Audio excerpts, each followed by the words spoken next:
முக்கிய செய்திகள் சிலவற்றை ஒரு நிமிட செய்தி தொகுப்புகளாக பார்க்கலாம். திருச்சி மாவட்டம் மணப்பாறை அருகே அண்ணன்மார் படுகளம் சாய்தல் வழிபாடு விமர்சையாக நடைபெற்றது. வீரப்பூர் கன்னிமாரம்மன் கோயிலில் மாசி பெருந்திருவிழாவின் முக்கிய நிகழ்வு பொன்னர் சங்கர் மாண்டு பின் மீண்டதாக கூறப்படும் வழிபாட்டை நடத்துவது. இந்த வழிபாட்டை நடத்தும் விதமாக படுகளத்தில் நின்ற ஆண்கள் ஒவ்வொருவராக கீழே சாய்ந்தனர். சிலர் சாமியாடியபடி சாய்ந்தனர். அவர்களை இறை தொண்டாற்றும் ஊழியர்கள் தூக்கி வந்து கோயில் முன் வரிசையாக படுக்க வைத்தனர்.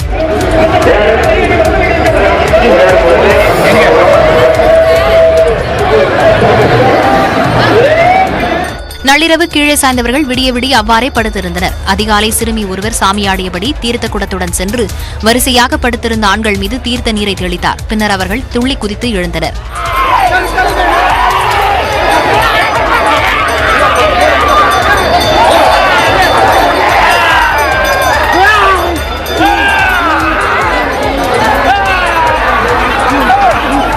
கன்னிமாரம்மன் கோயிலில் நடைபெற்ற இத்திருவிழாவை காண சுற்றுவட்டாரத்தைச் சேர்ந்த ஆயிரக்கணக்கான பக்தர்கள் குவிந்தனர்.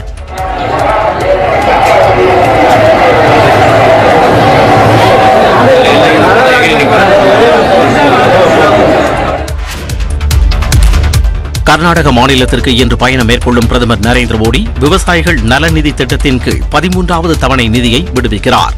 கர்நாடக சட்டப்பேரவைக்கு அடுத்த சில மாதங்களில் தேர்தல் நடைபெறவுள்ள நிலையில் அந்த மாநிலத்திற்கு பிரதமர் நரேந்திர மோடி இன்று ஒருநாள் பயணம் மேற்கொள்கிறார். சிவமோகா செல்லும் பிரதமர் அங்கு 450 கோடி ரூபாய் மதிப்பில் அமைக்கப்பட்டுள்ள புதிய விமான நிலையத்தை திறந்து வைக்கிறார். சிவமோகாவில் 2 ரயில்வே திட்டங்கள் மற்றும் பல்வேறு சாலை மேம்பாட்டு திட்டங்களுக்கு பிரதமர் அடிக்கல் நாட்டுகிறார். ஜல்ஜீவன் இயக்கத்தின் கீழ் 128 கிராமங்களுக்கான பலவகை கிராமங்கள் திட்டத்தை தொடங்கி வைக்கும் பிரதமர் மேலும் 3 கிராமங்களை அமைப்பதற்கு அடிக்கல் நாட்டி வைக்கிறார்.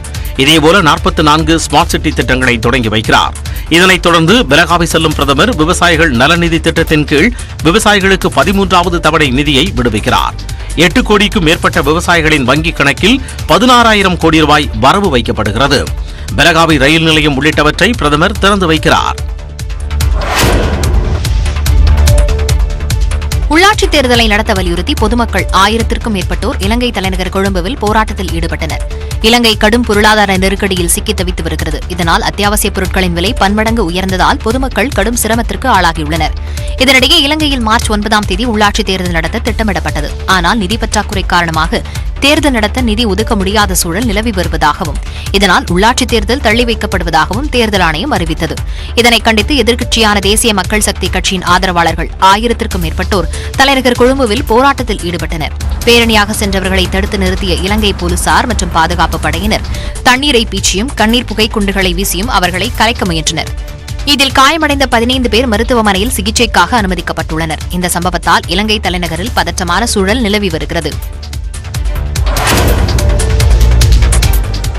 வடலூரில் ஆழழகன் போட்டியில் பங்கேற்ற இளைஞர் மயங்கி விழுந்து உயிரிழந்த சம்பவம் சோகத்தை ஏற்படுத்தியிருக்கிறது. கடலூர் மாவட்டம் வடலூரில் உள்ள தனியார் மண்டபத்தில் மாநில அளவிலான ஆழழகன் போட்டி நடைபெற்றது. இதில் பல்வேறு மாவட்டங்களிலிருந்தும் 100க்கும் மேற்பட்ட வீரர்கள் பங்கேற்றனர். அதன்படி 75 கிலோ எடைப்பிரிவில் சேலம் மாவட்டம் பெரிய கொல்லப்பட்டி கிராமத்தைச் சேர்ந்த ஹரிஹரன் என்ற 21 வயது இளைஞர் கலந்து கொண்டார். அவர் போட்டியில் பங்கேற்பதற்கு தயாராகிக் கொண்டிருந்த போது திடீரென மயக்கமடைந்து கீழே விழுந்தார்.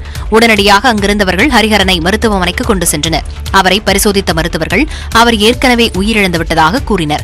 இதையடுத்து அவரது உடல் உடற்கூறு ஆய்வுக்காக குறிஞ்சிப்பாடி அரசு மருத்துவமனைக்கு கொண்டு செல்லப்பட்டது. கடந்த வாரம் ஹைதராபாத்தில் உடற்பயிற்சி கூடத்தில் பயிற்சியின் போது காவலர் ஒருவர் மயங்கி விழுந்து உயிரிழந்தார். தற்போது ஆழழகன் போட்டியில் பங்கேற்ற வீரர் உயிரிழந்துள்ளார். இச்சம்பவங்கள் இளைஞர்கள் மத்தியில் அதிர்ச்சியை ஏற்படுத்தியுள்ளது. அடுத்ததாக விரைவு செய்திகள் சிலவற்றை பார்க்கலாம். தனது பிறந்தநாளை பேனர்களின்றி ஆடம்பர விழாக்களின்றி எளிமையான முறையில் கொண்டாட வேண்டுமென திமுக தொண்டர்களுக்கு அக்கட்சியின் தலைவரும் முதலமைச்சருமான மு.க. ஸ்டாலின் வலியுறுத்தியுள்ளார். அவர் எழுதியிருக்கும் மடலில் ஏழை எளியவர்களுக்கு நல உதவிகள் செய்தும் கட்சியின் மூத்த முன்னோடிகளுக்கு பொற்கிழி வழங்கியும் பயன் தரும் வகையில் விழாவை கொண்டாட வேண்டுகோள் விடுத்துள்ளார்.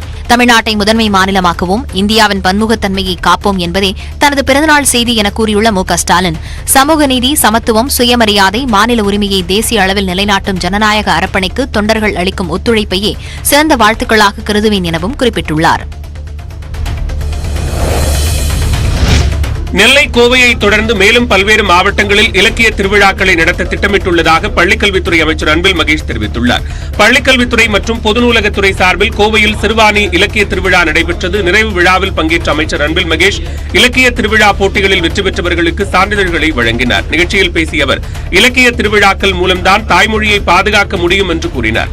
இலக்கிய படைப்பாளிகளை கண்டறிந்து அவர்களின் வாழ்வை முன்னேற்றுவதிலும் அரசு சிறப்புடன் செயல்படுவதாக கூறினார். முன்னதாக அரசு பள்ளி மாணவர்களுக்கான உயர்கல்வி வழிகாட்டல் நிகழ்ச்சியிலும் அமைச்சர் பங்கேற்று ஆலோசனை வழங்கினார். கடலூர் மாவட்டம் பன்ருட்டி அருகே ஓலா காரை பதிவு செய்து தொடர்ந்து கஞ்சா கடத்தலில் ஈடுபட்டு வந்த வழக்கில் 3 பேர் கைது செய்யப்பட்டுள்ளனர். பூங்குளம் பகுதியில் வாகன சோதனையில் ஈடுபட்டிருந்த போலீசார் அந்த வழியாக வந்த கார் ஒன்றை மடக்கி பிடித்து அதிலிருந்த 18 கிலோ கஞ்சா பொட்டலங்களை பறிமுதல் செய்தனர். பின்னர் நடைபெற்ற விசாரணையில் காரில் பயணித்த இருவரும் திருச்சி இலங்கை தமிழர் முகாமைச் சேர்ந்தவர்கள் என்றும் மருந்து கொண்டு செல்வதாக கூறி ஓலா கார் புக்கிங் செய்து சென்னையிலிருந்து பல்வேறு பகுதிகளுக்கும் கஞ்சா விநியோகித்து வந்ததும் தெரியவந்தது. கார் ஓட்டுநர் உட்பட 3வரையும் கைது செய்த போலீசார் கடத்தலுக்கு பயன்படுத்திய கார், 18 கிலோ கஞ்சா ஆகியவற்றை பறிமுதல் செய்தனர். இந்தியாவில் சுற்றுப்பயணம் மேற்கொண்டுள்ள ஜெர்மன் பிரதமர் டெல்லியில் சாலையோர கடையில் தேநீர் அருந்தி சுவைத்தார். 2 நாள் சுற்றுப்பயணமாக இந்தியாவிற்கு வந்துள்ள ஜெர்மன் பிரதமர் ஓலப் ஸ்கால்ஸ் குடியரசுத் தலைவர் மற்றும் பிரதமரை சந்தித்து பேச்சுவார்த்தை நடத்தினார். இதனைத் தொடர்ந்து டெல்லி சாணக்கியாபுரியில் உள்ள சாலையோர கடை ஒன்றில் ஜெர்மன் பிரதமர் டீ குடித்தார். இது தொடர்பாக ட்விட்டரில் பதிவிட்டுள்ள ஜெர்மன் தூதரகம், சுவை மிகுந்த ஒரு கப் தேநீர் குடிக்காமல் இந்தியாவை எப்படி நீங்கள் அனுபவிக்க முடியும் என்று பிரதமர் ஸ்கால்ஸை டாக் செய்து பதிவிட்டுள்ளது. சென்னை உயர்நீதிமன்றத்திற்கு புதிதாக நியமிக்கப்பட்ட கூடுதல் நீதிபதி லட்சுமி நாராயணன் பதவியேற்றுக் கொண்டுள்ளார். கூடுதல் விவரங்களை நம்முடைய செய்தியாளர் மதனிடம் கேட்கலாம். மதன், இப்ப லட்சுமி நாராயணன் இவருடைய பின்னணி என்ன? எத்தனையாவது நீதிபதியாக சமீப காலத்தில் இவர் நியமிக்கப்பட்டிருக்கிறார்? சென்னை உயர்நீதிமன்றத்திற்கு இன்று புதிதாக லட்சுமி நாராயணன் அவர்கள் இன்று நீதிபதியாக பதவியேற்றுக் கொண்டார்கள். அதாவது கடந்த மாதம் 17ஆம் தேதி உச்சநீதிமன்ற கொலிஜியம் கூடியது. அதன்படி சென்னை உயர்நீதிமன்றத்தில் காலியாக உள்ள அந்த நீதிபதிக்கான அந்த இடங்களை நிரப்பும் வகையில் 9 பேரை கொலிஜியம் பரிந்துரைக்கிறது மத்திய அரசுக்கு. இவர்களில் வடமலை, கலைமதி, திலகவதி ஆகிய 3 மாவட்ட நீதிபதிகள் மற்றும் லட்சுமி நாராயணன், சந்திரா, விக்டோரியா கௌரி, பாலாஜி, நீலகண்டன், ஜான் சத்யன் மற்றும் ராமகிருஷ்ணன் ஆகிய 6 வழக்கறிஞர்களையும் சென்னை உயர்நீதிமன்ற நீதிபதிகளாக நியமிக்க வேண்டும் என்று பரிந்துரைக்கப்பட்டது. இவர்களில் ஏற்கனவே விக்டோரியா கௌரி, பாலாஜி, ராமகிருஷ்ணன் ஆகியோரையும் அந்த மாவட்ட நீதிபதிகளாக இருந்த கலைமதி மற்றும் திலகவதி ஆகியோரை ஏற்கனவே சென்னை உயர்நீதிமன்றத்தின் கூடுதல் நீதிபதியாக நியமித்து குடியரசுத் தலைவர் ஒப்புதல் வழங்கியிருந்தார். அதன்படி தற்போது அடுத்த கட்டமாக சமீபத்தில் 2 நாட்கள் முன்பாக லட்சுமி நாராயணன் அவர்களையும் தற்போது சென்னை உயர்நீதிமன்றத்தின் கூடுதல் நீதிபதியாக நியமித்து குடியரசுத் தலைவர் ஒப்புதல் அளித்திருந்தார். அதன்படி இன்று காலை சென்னை உயர்நீதிமன்றத்தில் பொறுப்பு தலைமை நீதிபதி ராஜா தலைமையில் இன்று அவருக்கு பதவி பிரமாணம் செய்யப்பட்டது. இன்று தற்போது நடைபெற்றுக் கொண்ட நிகழ்ச்சியில் பார் கவுன்சில் தலைவர் அமல்ராஜ் மற்றும் சென்னை உயர்நீதிமன்றத்தில் பல்வேறு வழக்கறிஞர் சங்கத்தை சேர்ந்தவர்களும் அவர்கள் வாழ்த்து தெரிவித்து வருகிறார்கள். தற்போது இவர் பதவியேற்றத்தின்படி தற்போது சென்னை உயர்நீதிமன்றத்தில் மொத்தம் உள்ள 75 நீதிபதி இடங்களில் 58 நீதிபதிகள் தற்போது இருக்கிறார்கள்.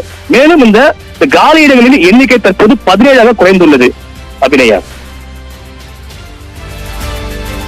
சென்னை உயர்நீதிமன்றத்திற்கு மேலும் ஒரு நீதிபதி கிடைத்திருக்கிறார். இது குறித்த விவரங்களை பதிவு செய்தமைக்கு நன்றி மதன். மேலும் அண்மை செய்திகளுக்கு இணைந்திருங்கள். நியூஸ் 18 தமிழ்நாடு.